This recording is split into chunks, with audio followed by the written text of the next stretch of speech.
CM ಅವ್ರಿಗೆ? ನೋಡಿ, ಏನು ನಾವು ನಮ್ಮ ಸರ್ಕಾರ ಬಂದ ಮೇಲೆ ನಾವು ಜನರಿಗೆ ಒಂದು ಪ್ರಾಮಿಸನ್ನು ಮಾಡಿದ್ವಿ.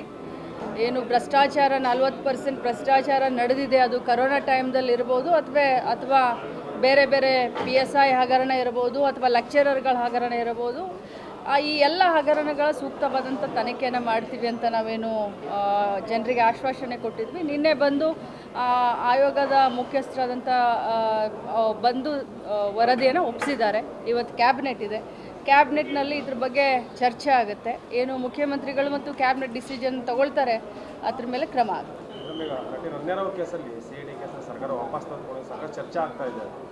ನೋಡಿ, ರಣ್ಯರಾವ್ ಕೇಸ್ನಲ್ಲಿ ತಾವು ಏನೇನು ಮಾಧ್ಯಮದಲ್ಲಿ ತೋರಿಸ್ತಾ ಇದ್ದಾರೋ ಅಷ್ಟೇ ನಮಗೆ ಗೊತ್ತು. ನಾನು ನಿನ್ನೆನೂ ಕೂಡ ಹೇಳಿದ್ದೀನಿ, ಇವತ್ತು ಕೂಡ ಹೇಳ್ತೀನಿ.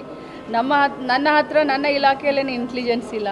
ಹೋಮ್ ಮಿನಿಸ್ಟ್ರಿಗೆ CM ಸಾಹೇಬರಿಗೆ ಇದ್ರ ಬಗ್ಗೆ ಗೊತ್ತು. ಬಟ್ ಒಂದೇ ಮಾತನ್ನು ನಾನು ಹೇಳಲಿಕ್ಕೆ ಬಯಸ್ತೇನೆ, ಸರ್ಕಾರದ ಯಾರೇ ಇದರಲ್ಲಿ ಇನ್ವಾಲ್ವ್ ಆಗಿದ್ರೂ ಕೂಡ ಅದು ತನಿಖೆಯಿಂದ ಹೊರಗೆ ಬರುತ್ತೆ. ಹೊರಗೆ ಬಂದ ಮೇಲೆ ಏನೇನು ಕ್ರಮ ಆಗುತ್ತೋ ಅದು ಕ್ರಮ ಆಗುತ್ತೆ. ಮೇಡಮ್, ನಿನ್ನೆಷ್ಟೇ CM ಅವರು ನಾನೇ 5 ವರ್ಷ CM ಆಗಿರ್ತೀನಿ ಅಂತ ಹೇಳಿದ್ದಾರೆ. ವಿರೋಧ ಪಕ್ಷಗಳಿಗೆ ಬದಲಾವಣೆ ಹೇಳ್ತಿದ್ರು, ಅವರು ಒಂಥರ ತಿರುಗೇಟು ಕೊಟ್ಟಂಗಾಗುತ್ತೆ.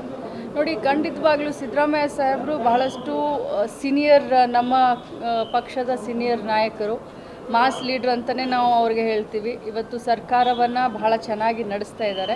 ಅವ್ರು ಏನು ಮಾತನಾಡ್ತಾರೋ ಅದು ನಮಗೆ ಆಶೀರ್ವಾದ ಅಂತ ಇಷ್ಟು ಹೇಳಲಿಕ್ಕೆ ಬಯಸ್ತೀನಿ. ಮೇಡಮ್, ನೀನು ಇನ್ನೊಂದು ಬಾಗಲಕೋಟೆಯಲ್ಲಿ ಅದು ಹುಡುಗರದ್ದೇನೋ ಸಮಸ್ಯೆ ಆಗಿದೆ, ಏರ್ಪೋರ್ಟು, ಅದು ವಿಚಾರಕ್ಕೆ ಬಂದಿದೆ, ಗಮನಕ್ಕೆ ಏನಾದರೂ ಬಂದಿದೆಯಾ? ನನಗೆ ಚಾಮರಾಜನಗರ ಜಿಲ್ಲೆಯಲ್ಲಿ ಬಂದಿರೋದ್ರ ಬಗ್ಗೆ ನನ್ನ ಗಮನಕ್ಕೆ ತಂದಿದ್ರಿ. ನಾನು ಇಮಿಡಿಯೇಟ್ ಆಗಿ ಆ ಶಿಕ್ಷಕನ ಮೇಲೆ 2 ಇಲಾಖೆಯಿಂದ FIR ಮಾಡಿ ಅವನ್ನ ಅರೆಸ್ಟ್ ಮಾಡಿಸುವಂಥ ಕೆಲಸ ಮಾಡಿದ್ದೀನಿ. ಬಾಗಲಕೋಟೆಯ ಬಗ್ಗೆ ನನ್ನ ಗಮನಕ್ಕೆ ಬಂದಿಲ್ಲ, ಈಗ ತಿಳ್ಕೊಂಡು ನಾನು ಮೀಸಲಾತಿ ವಿಚಾರವಾಗಿ ಕೂಡ ಮುಸ್ಲಿಮರ ಮೀಸಲಾತಿನ ಏರಿಕೆ ಮಾಡಬೇಕು ಅಂತ ಚರ್ಚೆಗಳಿಗೆ ಉಂಟಾಗ್ತಾ ಇದೆ.